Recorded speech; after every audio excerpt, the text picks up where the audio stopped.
नमस्कार, प्रणाम साथियों।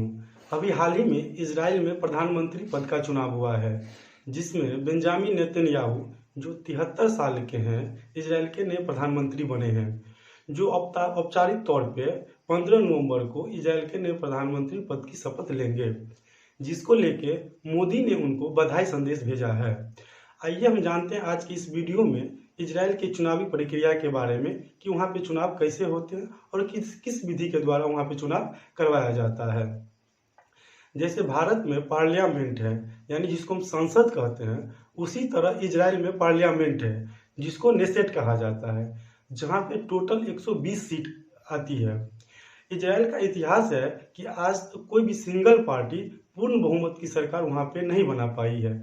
वहाँ पे पूर्ण बहुमत की सरकार बनाने के लिए 61 सीट की आवश्यकता होती है, जो अभी तक इजराइल में किसी भी पार्टी ने नहीं प्राप्त की है।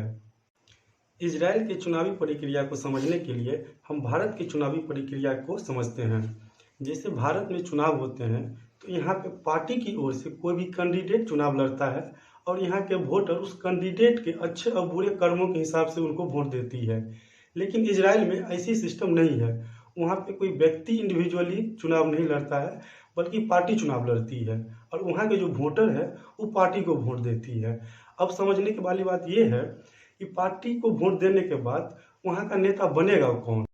इसके लिए जो भी पार्टी चुनाव में उतरती है वो पहले कैंडिडेट का नाम जनता के सामने रखती है और चुनाव प्रक्रिया होने के बाद तो फलना व्यक्ति को हम सांसद बनाएंगे। इसका मतलब ये है कि नेसेट में 120 सीट है।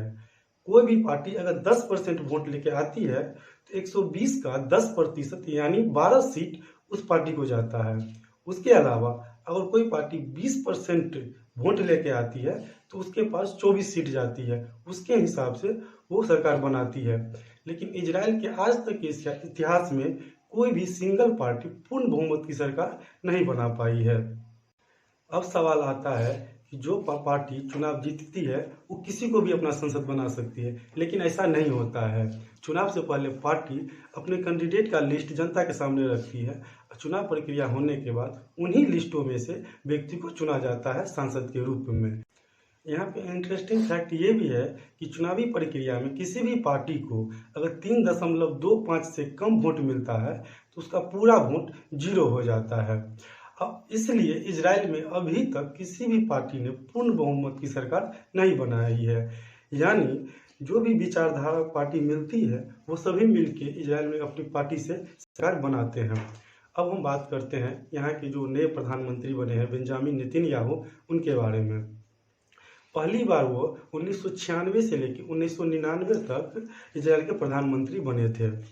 उसके बाद दूसरी बार 2009 से लेकर 2021 तक इजराइल के प्रधानमंत्री बने हैं।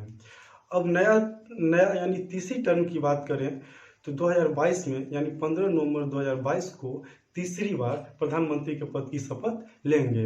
इसी के साथ बेंजामिन नेतन्याहू इजराइल के सबसे लंबे समय तक प्रधानमंत्री बन चुके हैं।